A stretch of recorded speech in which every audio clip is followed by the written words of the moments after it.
Hello बच्चों, let's read the question. The question is a trait in an organism is influenced by.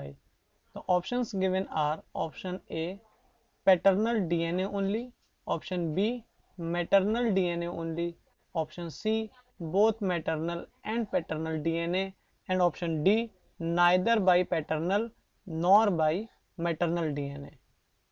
So in this question we have to understand कि जो organisms होते हैं, इन organisms में ये जो trait होते हैं ये किसके द्वारा इन्फ्लुएंस होते हैं, किसके द्वारा डिटरमाइंड होते हैं. तो इस क्वेश्चन को करने से पहले हमें इस क्वेश्चन का की कॉन्सेप्ट मालूम होना चाहिए.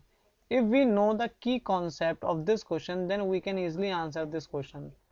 अब इस क्वेश्चन में जो कैरेक्टरिस्टिक्स होते हैं वो यूजली डिटरमाइंड किसके द्वारा होते हैं, जो जेनेटिक मटेरियल होता है, जेनेटिक मटेरियल.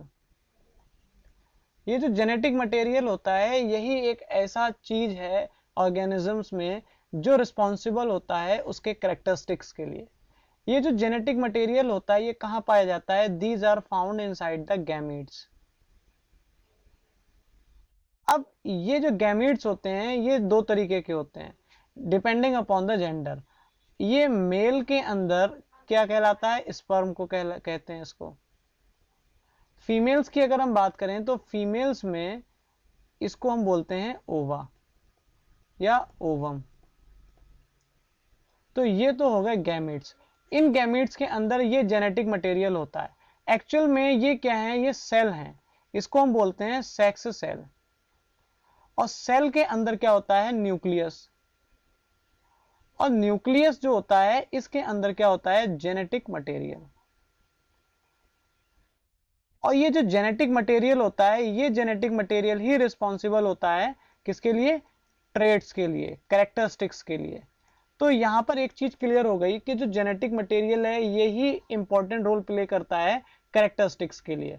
और ये जो जेनेटिक मटेरियल होता है ये सेक्स सेल्स के अंदर होता है. और जो सेक्स सेल्स होते हैं वो मेल में भी होता है और फीमेल में भी होता है. तो यहां पर अगर हम इसकी बात करें तो मेल को क्या बोलते हैं, हम पैटर्नल बोलते हैं.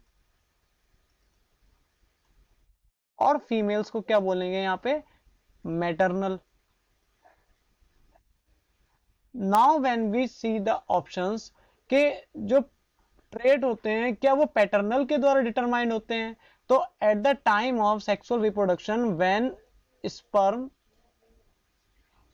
एंड ओवा, जब स्पर्म और ओवा दोनों का फ्यूजन होता है तब जाकर क्या बनता है, जाइगोट बनता है. एंड इस जाइगोट के अंदर जब माइटोसिस होती है तो फिर ये जाके इम्ब्रायो का फॉर्मेशन करता है. और फिर यही इम्ब्रायो आगे जाके फीटस का फॉर्मेशन करता है. तो ये पूरी मैकेनिज्म होती है कि किस तरीके से ऑफस्प्रिंग का फॉर्मेशन होता है. तो अगर हम इसके पीछे की तरफ बढ़े तो जब स्पर्म और ओवा इन दोनों का फ्यूजन हुआ तो इन दोनों के फ्यूजन के दौरान जब ये हो चुका तब उसके बाद ये पूरी प्रोसेस हुई और फाइनली फीटस मिला. तो स्पर्म कहां से आया, पैटर्नल से आया. ओवा कहां से आया, मैटरनल से. तो कहीं ना कहीं ऑर्गेनिजम्स के अंदर दोनों के कैरेक्टरिस्टिक्स होते हैं. दोनों के कैरेक्टरिस्टिक्स का मतलब ये हुआ कि paternal DNA as well as maternal DNA जब दोनों का फ्यूजन होता है तब ऑर्गेनिजम्स के अंदर ट्रेट एक्सप्रेस होते हैं. तो अगर हम फर्स्ट ऑप्शन को देखें then first option cannot be a right answer of this question. Why, क्योंकि यहां पर इन्वॉल्वमेंट पैटर्नल मैटरनल दोनों का हो रहा है ना कि सिंगल का. इस वजह से ये सही नहीं है. In the same way, this can also not be a right answer of this question. Why? Because here paternal and maternal both of them are involved, not a maternal DNA only. When we see a third option that is both maternal and paternal, so it is a right answer of this question. अब last वाला भी यही है कि wrong है कि neither paternal nor maternal. ऐसा नहीं होता है क्योंकि दोनों के डीएनए का इन्वॉल्वमेंट जरूरी है.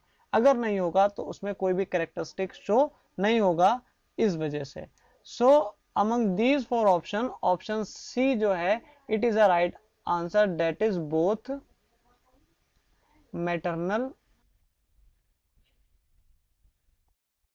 And paternal DNA. Hope you have understood it well. Best of luck. Thank you.